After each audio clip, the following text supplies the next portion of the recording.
അല്ല, ഏതായാലും എല്ലാ പ്രിൻസിപ്പൾ ഈ കാര്യങ്ങളെല്ലാം ഇവിടെ പറഞ്ഞു. നമുക്ക് പ്രിൻസിപ്പളിനെ വിശ്വസിക്കാം. ഒന്ന്, നമുക്ക് അത്ര ചെയ്യാൻ പറ്റൂ. രണ്ടാമത്തെ കാര്യം, തറോ ചെക്കിങ്ങിന് ശേഷം മാത്രമേ ഇനിയൊരു തീരുമാനം എടുക്കാവൂ എന്നാണ് എനിക്ക് സൂചിപ്പിക്കാനുള്ളത്. കാരണം അല്ലാതെ വീണ്ടും വീണ്ടും ഇത്തരം പ്രശ്നങ്ങൾ വന്നാൽ ഈ പ്രത്യേകിച്ച് പേഷ്യൻസ്, അതുകൂടാതെ പുറത്തുള്ള ജനങ്ങൾ, അപ്പം ഇവരെല്ലാം തന്നെ ആശങ്കയിലാണ്. എന്തുകൊണ്ടാണ് ഇവിടെ സംഭവിക്കുന്നത് ആർക്കും കൃത്യമായി ഉത്തരം പറയാൻ കഴിയുന്നില്ല. അതുപോലെ നിർമ്മാണ രംഗത്ത് വല്ലതും വന്നിട്ടുണ്ടോ, അതും കൂടെ ആലോചിക്കേണ്ട വിഷയമാണ്. അത് അവർ രാവിലെ ഉണ്ടായ വാർഡിൽ നിന്ന് തിരിച്ച് അവിടെ തന്നെ തിരിച്ച് ഷിഫ്റ്റ് ചെയ്തു. വാർഡിൽ നിന്ന് ഇതിന്റെ ഉള്ളിൽ നമ്മളെ ഇല്ല, ഇന്ന് എവിടെയും മാറ്റിയിട്ടില്ല. ഇന്ന് അങ്ങനെ വേറെ പ്രോബ്ലം ഇല്ലല്ലോ. അവർ വാർഡ് ഇല്ല ഇല്ല ഇല്ല ഇല്ല അവരെ വാർഡിൽ നിന്ന് സൂപ്രണ്ട് ഇപ്പം ഉച്ചക്കത്തെ ഭക്ഷണം കഴിക്കാൻ പോയതേ ഉള്ളൂ. സൂപ്രണ്ട് ഇവിടെ ഉണ്ടായിരുന്നു. അപ്പോൾ സൂപ്രണ്ട് പറഞ്ഞ പ്രകാരം അവർ അതേ വാർഡിൽ തന്നെ ആണ് അവർ കൊണ്ടുവന്ന, സെയിം വാർഡിൽ തന്നെ. ആ വാർഡിൽ നിന്ന് ഇങ്ങോട്ട് ജസ്റ്റ് ഷിഫ്റ്റ് ചെയ്തേ ഉള്ളൂ. 1-2 മണിക്കൂർ അവിടത്തേക്ക് തന്നെ, അല്ലാണ്ട് പുറത്ത് കൊണ്ടുപോകേണ്ട. അപ്പോൾ ഈ ഒരു ഇഷ്യൂ എന്നാൽ കൂടുതലൊന്നും ബുദ്ധിമുട്ട് വരാതിരിക്കാൻ താഴത്തെ ഫ്ലോറിലൊന്നും ഉണ്ടായിട്ടില്ല. തിയേറ്ററിൽ ഇല്ല ഇല്ല അത് 2 ദിവസം മുന്നേ, ഇന്ന് എവിടെയും മാറ്റിയിട്ടൊന്നും ഇല്ലല്ലോ. ഇല്ല, ഇവിടുന്ന് അങ്ങനെ ആരും മാറ്റിയിട്ടില്ല. അങ്ങനെയൊന്നും ഉണ്ടായിട്ടില്ലല്ലോ. ആ റൂമിൽ മാത്രമാണ് ഉണ്ടായത്. മറ്റേ പേഷ്യന്റ് കിടക്കുന്ന 3-ാം 4 ഇത് 6ാമത്തെ നിലയിൽ തിയേറ്റർ കോംപ്ലക്സിൽ ഒരു റൂമിൽ മാത്രമാണ്. അപ്പോൾ അവർ അതേ രാവിലെ കൊണ്ടുവന്ന വാർഡിൽ തന്നെ തിരിച്ച് അതവർക്ക് കംഫർട്ടബിൾ സോൺ എന്നുള്ളതിൽ സൂപ്രണ്ട് നല്ല ഉദ്ദേശത്തോടു കൂടി ഇലക്ട്രിസിറ്റിയുടെ അവരുടെ കൺകറൻസോട് കൂടിയിട്ട് മാറ്റിയതാണ്. അത് സ്റ്റേബിളായ പേഷ്യന്റ് മാത്രമേ അദ്ദേഹം അവിടത്തേക്ക് ഷിഫ്റ്റ് ചെയ്തിട്ടുള്ളൂ. എല്ലാം കൃത്യമായിട്ട് എന്തായാലും തറോ ചെക്കിങ്ങിന് ശേഷം മാറ്റി. അല്ലെങ്കിൽ ഇത് കൂടെ പ്രശ്നമുണ്ടാകുമ്പോൾ ആരും ഉത്തരം പറയില്ല, ഒരാളുണ്ടാവില്ല. ഒരു മിനിറ്റ്.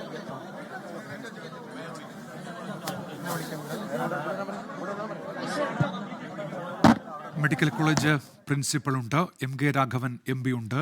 നേരത്തെ സൂപ്രണ്ടും അവിടെ ഉണ്ടായിരുന്നു എന്ന് ഇപ്പോൾ അധികൃതർ വിശദീകരിക്കുന്നുണ്ട്. എന്താണ് തീപിടുത്തത്തിന്റെ കാരണം എന്നാണ് അവരിപ്പോൾ വിശദീകരിക്കുന്നത്. കഴിഞ്ഞ ദിവസം ഉണ്ടായ തീപിടുത്തവുമായി ബന്ധപ്പെട്ട പരിശോധനകൾ അവിടെ നടന്നു വരികയായിരുന്നു. അതിനിടയിലാണ് ഈ 6 നില കെട്ടിടത്തിന്റെ ഏറ്റവും മുകളിലത്തെ നിലയിൽ തറോ ചെക്കിങ്ങിന് ശേഷം മാത്രമേ ഇനി ഇത് ഓപ്പൺ ചെയ്യൂ.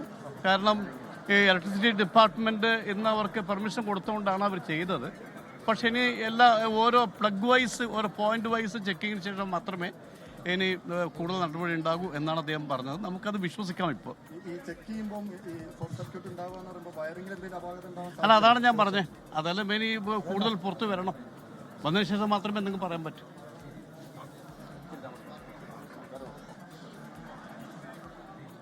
ഇപ്പോൾ മെഡിക്കൽ കോളേജിന്റെ ഔദ്യോഗികമായ വിശദീകരണമാണ് ഈ വിഷയത്തിൽ പുറത്ത് വരുന്നത്. കഴിഞ്ഞ ദിവസമുണ്ടായ തീപിടുത്തവുമായി ബന്ധപ്പെട്ട പരിശോധനയ്ക്കിടെയാണ് ഈ പുക ഉയർന്നത് എന്ന് അവർ വിശദീകരിക്കുന്നു. അത് 6 നില കെട്ടിടത്തിന്റെ ഏറ്റവും മുകൾ നിലയിലാണ്. അവിടെ ഓപ്പറേഷൻ തിയേറ്ററിന് വേണ്ടിയിട്ടാണ് ആ നില പണി പൂർത്തിയാക്കിയത്. പക്ഷേ അവിടെ ഓപ്പറേഷൻ തിയേറ്റർ പ്രവർത്തനം ആരംഭിച്ചിരുന്നില്ല. അവിടെ ഒരു മുറിയിലാണ് ഇത്തരത്തിൽ പുക ഉയർന്നത്. ഇപ്പോൾ ആ പുക പൂർണ്ണമായും ശമിച്ചിട്ടുണ്ട് എന്ന് കൂടി അധികൃതർ അറിയിക്കുന്നുണ്ട്.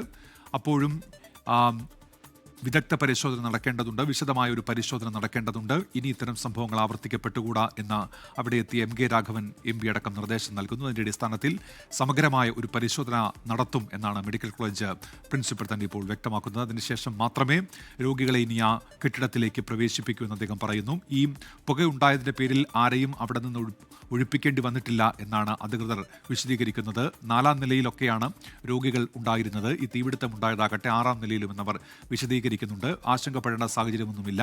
സ്റ്റേബിളായ രോഗികളെ അവരുടെ അനുമതിയോടുകൂടി ആ കെട്ടിടത്തിലേക്ക് മാറ്റുകയാണ് സൂപ്രണ്ട് ചെയ്തത് എന്ന വിശദീകരണമാണ് ഇപ്പോൾ പ്രിൻസിപ്പൽ നൽകുന്നത്. അതുകൊണ്ട് നിലവിൽ ആശങ്കപ്പെടേണ്ട സാഹചര്യം ഇല്ല എന്നാണ് മെഡിക്കൽ കോളേജ് അധികൃതർ നൽകുന്ന വിശദീകരണം. ജനപ്രതിനിധികൾ ഉൾപ്പെടെ അവിടെ എത്തിയിരുന്നു. ഈ പുക വീണ്ടും ഉയർന്നു എന്നുള്ള റിപ്പോർട്ടിന് തൊട്ടു പിന്നാലെ അവർ അകത്ത് കയറി ഈ മെഡിക്കൽ കോളേജ് പ്രിൻസിപ്പലിനെ കണ്ടിരുന്നു. അതിനുശേഷമാണ് അദ്ദേഹം ഇപ്പോൾ പുറത്തിറങ്ങി നിലപാട് വിശദീകരിച്ചത്, എന്താണ് സംഭവിച്ചത് എന്ന് വ്യക്തമാക്കിയത്. പുക പൂർണ്ണമായും ശമിച്ചു എന്ന് നേരത്തെ അവിടെ നിന്ന് പുറത്തേക്കിറങ്ങിയ ഫയർഫോഴ്സ് ഉദ്യോഗസ്ഥരും അറിയിച്ചിരുന്നു. പക്ഷേ ജനങ്ങൾക്ക് ആശങ്കയുണ്ടാകുക സ്വാഭാവികമാണ്. കാരണം കഴിഞ്ഞ ദിവസം വലിയ പൊട്ടിത്തെറിയാണ് മെഡിക്കൽ കോളേജിൽ ഉണ്ടായത്. അതുമായി ബന്ധപ്പെട്ട അന്വേഷണം ഇപ്പോൾ നടന്നു വരുന്നതേ ഉള്ളൂ. UPSന്റെ ബാറ്ററി തകരാർ മൂലമുണ്ടായ പൊട്ടിത്തെറി എന്നതാണ് ആ പൊട്ടിത്തെറിയിലെ അന്വേഷണ റിപ്പോർട്ട് വ്യക്തമാക്കുന്നത്. തിരികെത്താം ഇടവേളയ്ക്ക് ശേഷം.